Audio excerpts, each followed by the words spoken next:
पहले समय में किसी नगर में एक धनी व्यापारी रहता था। दूर दूर तक उसका व्यापार फैला हुआ था। नगर के सभी लोग उस व्यापारी का सम्मान करते थे।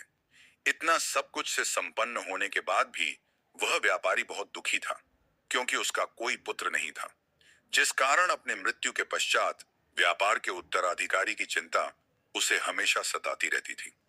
पुत्र प्राप्ति की इच्छा से व्यापारी प्रत्येक सोमवार भगवान शिव की व्रत पूजा किया करता था और शाम के समय शिव मंदिर में जाकर शिव जी के सामने घी का दीपक जलाया करता था।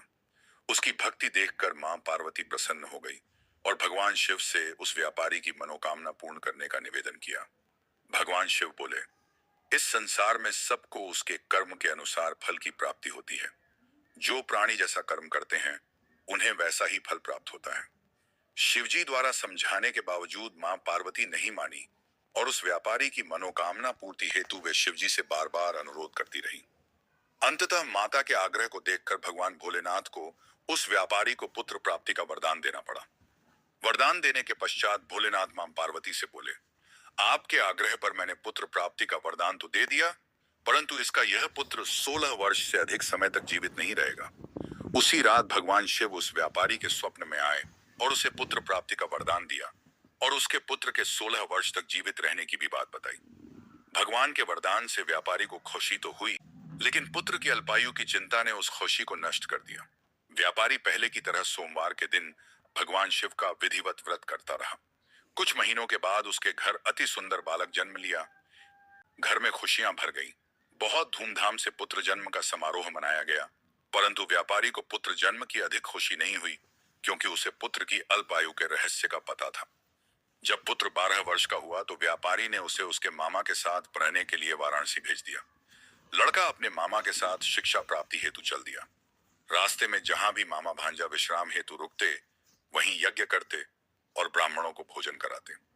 लंबी यात्रा के बाद मामा और भांजा एक नगर में पहुंचे।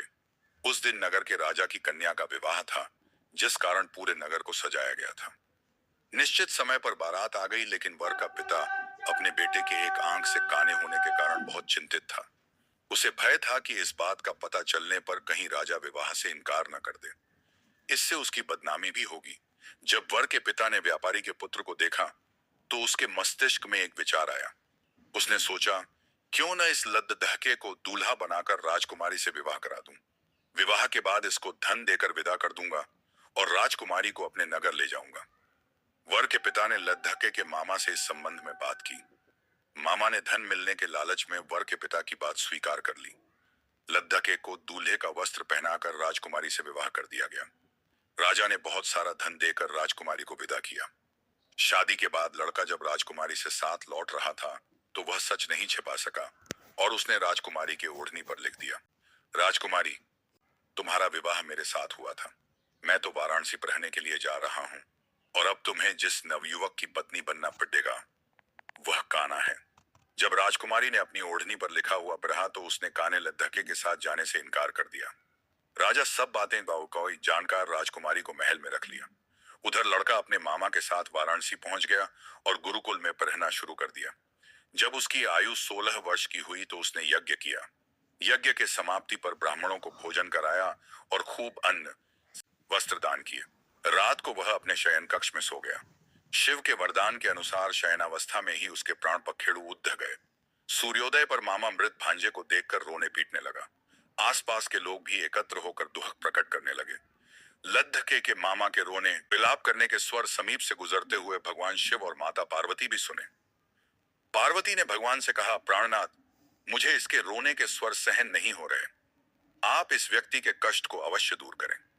भगवान शिव ने पार्वती के साथ अदृश्य रूप में समीप जाकर देखा तो भोलेनाथ पार्वती से बोले, यह तो उसी व्यापारी का पुत्र है जिसे मैंने 16 वर्ष की आयु का वरदान दिया था। इसकी आयु पूरी हो गई है। मां पार्वती ने फिर भगवान शिव से निवेदन कर उस बालक को जीवन देने का आग्रह किया। माता पार्वती के आग्रह पर भगवान शिव ने उस लद्दहके को जीवित होने का वरदान दिया और कुछ ही पल में वह जीवित होकर उठ बैठा। शिक्षा समाप्त करके लड़का मामा के साथ अपने नगर की ओर चल दिया। दोनों चलते हुए उसी नगर में पहुंचे जहां उसका विवाह हुआ था। उस नगर में भी यज्ञ का आयोजन किया। समीप से गुजरते हुए नगर के राजा ने यज्ञ का आयोजन देखा और उसने तुरंत ही लद्दहके और उसके मामा को पहचान लिया। यज्ञ के समाप्त होने पर राजा मामा और लद्दपदहके को महल में ले गया और कुछ दिन उन्हें महल में रखकर बहुत सा धन वस्त्र आदि देकर राजकुमारी के साथ विदा कर दिया। इधर भूखे प्यासे रहकर व्यापारी और उसकी पत्नी बेटे की प्रतीक्षा कर रहे थे। उन्होंने प्रतिज्ञा कर रखी थी कि यदि उन्हें अपने बेटे की मृत्यु का समाचार मिला तो दोनों अपने प्राण त्याग देंगे, परंतु जैसे ही उसने बेटे के जीवित वापस लौटने का समाचार सुना तो वह बहुत प्रसन्न हुआ। वह अपनी पत्नी और मित्रों के साथ नगर के द्वार पर पहुंचा। अपने बेटे के विवाह का समाचार सुनकर पुत्रवधू राजकुमारी को देखकर उसकी खुशी का ठिकाना न रहा। उसी रात भगवान शिव ने व्यापारी के स्वप्न में आकर कहा, हे श्रेष्ठी, मैंने तेरे सोमवार के व्रत करने और व्रत कथा सुनने से प्रसन्न होकर तेरे पुत्र को लंबी आयु प्रदान की है। पुत्र की लंबी आयु जानकर व्यापारी बहुत प्रसन्न हुआ। सोमवार का व्रत करने से व्यापारी के घर में खुशियां लौट आईं। शास्त्रों में लिखा है कि जो स्त्री पुरुष सोमवार का विधिवत व्रत करते और व्रत कथा सुनते हैं, उनकी सभी इच्छाएं पूरी होती हैं।